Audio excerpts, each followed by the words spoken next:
Hi, my name is Anka Khan. My pronouns are they and them, and I am the Membership and Engagement Leadership Coordinator at the Audre Lorde Project. Audre Lorde's birthday is an annual celebration that we hold to honor our namesake, Audre Lorde. We themed this year's Audre Lorde's birthday around the uses of the erotic, which is her seminal text thinking about the erotic as power, particularly for Black queer women. And so this year, our celebration really centered the idea of pleasure and eroticism for queer and trans people of color in whatever way that looked like to them. This event felt like a really lovely moment of recharge and connection while still being grounded in our politics and our values, and knowing that we're celebrating today, but tomorrow we're going to come back and continue to fight.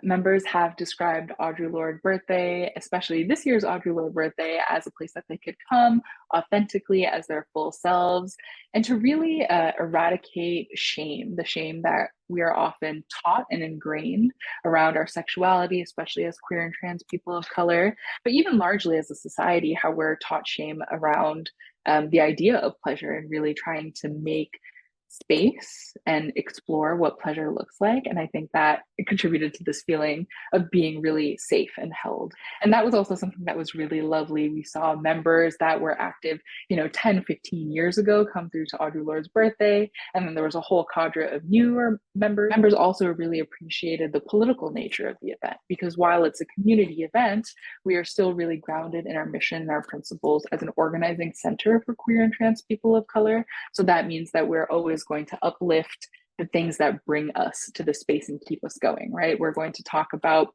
what safety looks like with community reliance outside of the police and outside of the state. We're going to talk about what housing justice and trans justice might look like for our community. We're going to talk about and uplift healing. So we had healers, we had Reiki and body work that was available for free for our members to really invest in healing and think about how we are worthy of healing as queer and trans people of color and bodies of color.